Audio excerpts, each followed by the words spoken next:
No, I couldn't have told you how many points Robo was scoring because I go by feel, and the feel of the game for me was that 1-3-1 is going to be a great weapon for us because we have so much length and we have so much depth that's skilled and long, and we can keep the pressure on teams and keep the transition game going. But even with 89 points, the sense for me is you shoot 50% from the field. I think we missed 20 open threes. We were an excellent three-point shooting team. We left a lot of points on that floor. 16 potential free throws if you look at the one-on-ones. That's the stuff I look at, that we kind of knocked ourselves out of rhythm a little bit offensively in that first half. I thought we were too much one-on-one. But when we got back in rhythm, you know, they're fun to watch and they can really score. But the key to that scoring is the defense. When you go hold a team 8 straight, 9 straight possessions without scoring, and you can continue to bring fresh troops into the game, and there's no drop-off. The pressure's there, the running's there, the passing there's the scoring there. They've got a chance, and they have a chance. They have a chance to be a good team, but we got a lot of work to do. But hats off to my assistant coaches because, you know, they did an outstanding job. When this program looked like it was fragile in the spring, we just took a deep breath, hit the reset button, and we went out and they did an outstanding job of bringing talent, guys that want to be here, guys that have bought in with us, they want to be coached, they want to please you, they love the campus. They've been incredible in the college community. I've gotten so many reports from them from just all over the college campus, how good guys they are. And when you do that and you're talented and you allow yourself to be coached, they have a chance. They have a chance to be a good basketball team. They continue to move in that direction. I think last year's team would have been able to score 89 points and win a game convincingly, shooting 8 of 27 from 3. You know, they shot 50% from the field, and then you look at the 8 of 27, it's like, again, the growth potential and the scoring potential is really good. We put up 138 points, and I told them just play the same way you played in the exhibition game because offensively you should look the same. But there's no way we could have put those kind of points on the board, and there's no way we would have defended like that. This would have been a grinded out game for this team. You remember Texas Southern, we got down 25, and Arenze in that 1-3-1 brought us back. Whereas this team, they pride themselves on defense. And I thought they do an outstanding job of listening to us and let us make adjustments throughout the game. And even the possessions where you're not scoring on the fast break, you're taking a lot of shots early in the shot clock. Is that what you wanted to see? And was that a pretty successful effort there today? You know, I don't mind them early if they're in rhythm because this is a team that'll shoot within 4 seconds, 6 seconds, 8 seconds, 10 seconds, 12 seconds.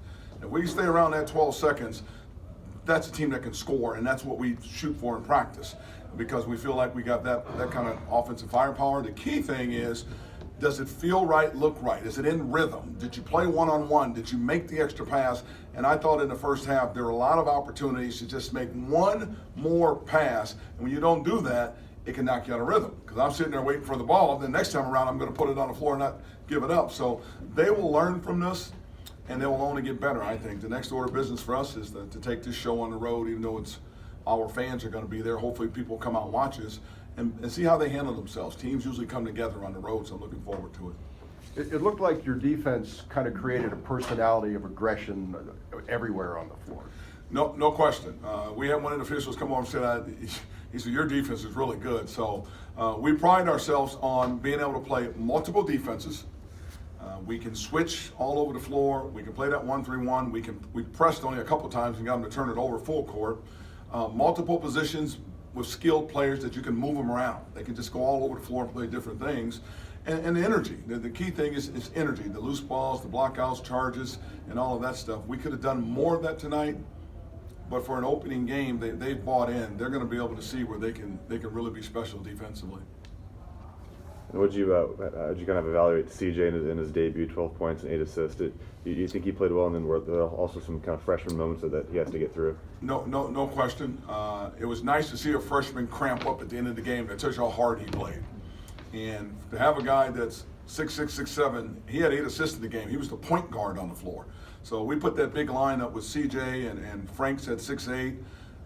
You got Jazz at 6'9" on the other wing. Arenze at 6'9" on the point of attack of defense. And then you put Big Coop out there at 6'11", or Isaiah. That is a long team, and yet I'm sure people look at, well, who's the point guard?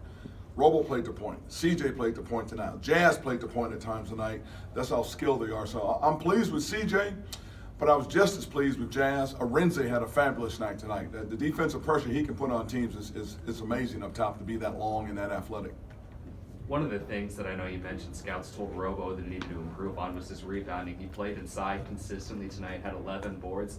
Is a lot of that a byproduct of you having so many good shooters out there, and has that helped him evolve his game in that area?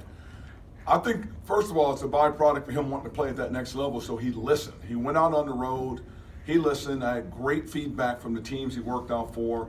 I listened, he's listening to us, and it's a byproduct of him knowing what he needs to do to get better.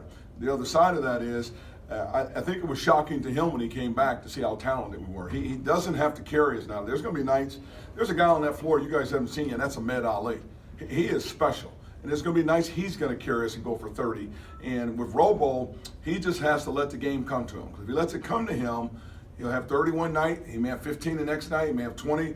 There's enough scores around the floor that he doesn't have to feel pressured that he has to take the tough shot, take the shots all. He doesn't have to play like that. Just stay within the rhythm, stay within the offense, and the ball will find him. And speaking of Ahmed, he's got a lot of energy out there. He seems like a pretty positive player. What sorts of impacts have you seen him make inside the locker room for this group? You know, first of all, he's just a tremendous young man. And his family came here. His two brothers and his mom came with him. And one of the best families I've ever had on a recruiting trip. They were so good. But I've never had a point guard that has the ability with that size, the Aaron Brooks, the Luke Ridnour, to Twan Porters, that can pick you up on defense at one baseline and pressure you to the point you don't even want to handle the ball anymore, and still run the transition game, run the offense, get his points, and give others points. I've never had a point. That's not me. That's him. He's one of those gifted, special, unique players that he has a tremendous motor. He's very unselfish, and he has the ability to take a game over when you need him to do that. He's had times in practice where he's just unstoppable, but yet he plays within himself. And then going with Arenzi and Isaiah in the starting five out of halftime rather than going with the original starting five that you began the game with, was that just did that have to do more with who was performing well in the first half, and is that something we might be seeing from this team going forward? On my board, when we start the game, it doesn't say starters, and it doesn't say starting five. It says first wave. So it doesn't matter who's in the first wave, because that second wave is coming. And it just doesn't matter. So when we came out of the locker room, the thing that was effective for us was our 1-3-1. Who was the most effective in it? Arenzi on the point, Isaiah in the middle, Robo on one side, V on the back line, CJ on the other side. That's what we look at. So we're really making adjustments in terms of what we're doing to teams that can knock them out of rhythm, or what we're doing offensively. So it's not starters. It's just that first wave, and anybody can be in that first wave to start the game. Anybody can be in the first wave to start the second half. And then you've got the closing of the first half, closing of the second half. It really is about rhythm, and that's what I kind of coach with. If that makes sense to you. Interior passing seems to be a lost art. It appears to be a priority for you, is it? Again, we do a lot in practice with sharing the basketball and transition and making the right reads. We had an exhibition game with 35 assists. We had 27 assists tonight. You just don't see this at our level. And that's a credit to those kids for playing unselfish basketball and being able to see the play, make the play. And I still think we could have had another 30-plus assist game, because I thought we hunted some one-on-one shots in the first half. But that's a credit to them.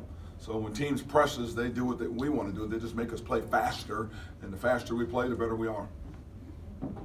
Thank you. Thanks, Coach. Yeah, thank you.